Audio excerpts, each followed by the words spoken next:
Mheshimiwa Mumina Bonaya, County MP Isiolo, and I'm here to address specific issue to do with the recent teacher service promotion for the year 2024-2025 as an elected leader from Northern Kenya. I am not sure whether you've been following the story, but this promotion has attracted a lot of complaint and noise from other parts of the country. As you all know, TSC is an independent commission that is mandated to run teachers' affairs professionally without any biasness and influence from any politician. However, the work by TSC seems to be annoying some politicians who want to politicize the independent work performed by the commission. And the fact is that in the recent promotion of teachers countrywide, TSC, in their criteria, ensured that there is equality observed, and they also factored in other challenges such as promotion of long-serving teachers and grading of teachers who have been in the acting capacities for long, like head teachers, principals, and their deputies. And you will realize that the teachers who have not been graded for long are actually many in Asal counties compared to other parts of the country. And the long-serving teachers who have never had any promotion and they are actually about to retire are equally many in Asal counties. Maybe what Kenyans need to appreciate is the fact that not all teachers want to serve in this area, in the Asal counties. And the only way TSC can ensure that we have teachers running a school is by pushing those of lower grade to take up the responsibility of principals, head teachers, and the deputies. Once you do that, you will wish to grade them to be at par with their colleagues in other parts of the country. So you will realize that for many years, we've had principals, their deputies, head teachers, their deputies acting for so long. So what TSC did is factored in this reality.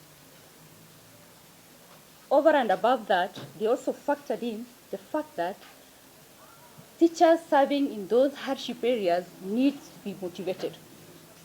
And the only way they can motivate them is to keep on giving them a grade higher so that they can feel comfortable serving in those difficult areas.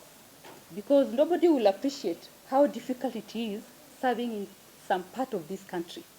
And I think TSC in its work was able to capture all that reality and ensure that each and every county will get an equal number of promotions.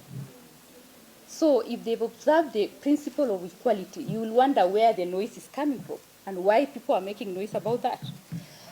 So in observing the above and other factors, TSC applied the equality principle in distributing the number of promotions across the region or across the nation. This ensured that there is equal amount going to each county. And I'll repeat, this ensured that there is equal amount going to each county, even with factors, systemic factors that is specific to Asal counties. And we have the data here when it comes to distribution by TSC. If you look at this data, you'll be left wondering why they are complaining.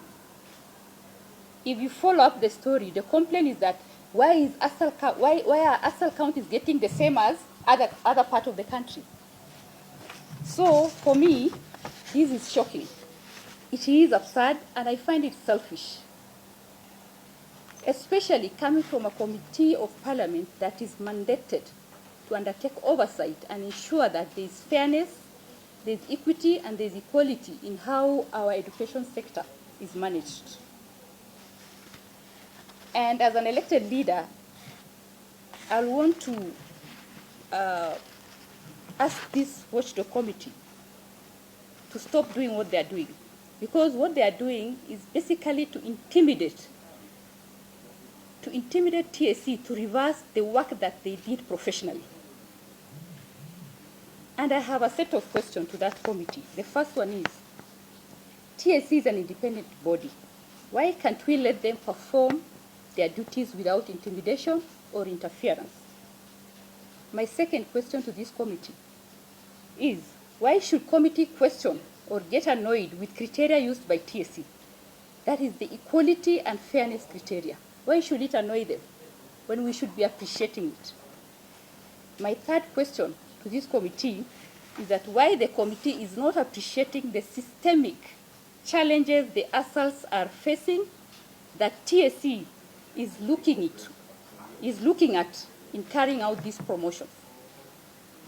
I mean, as a committee, they should be concerned with every learner, with every part of this country.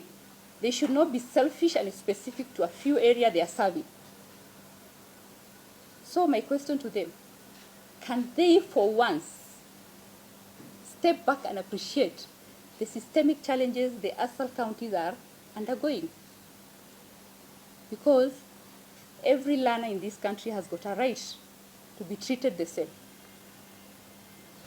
And finally, why there has never been any complaint in the past when ASAL counties were getting less or just enough? Why is it that this time we are questioning why Isiolo County is getting the same as Kakamega?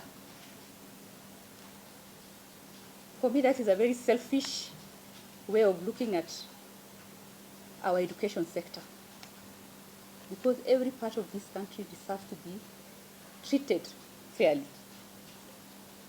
And now, as I conclude, what I want to tell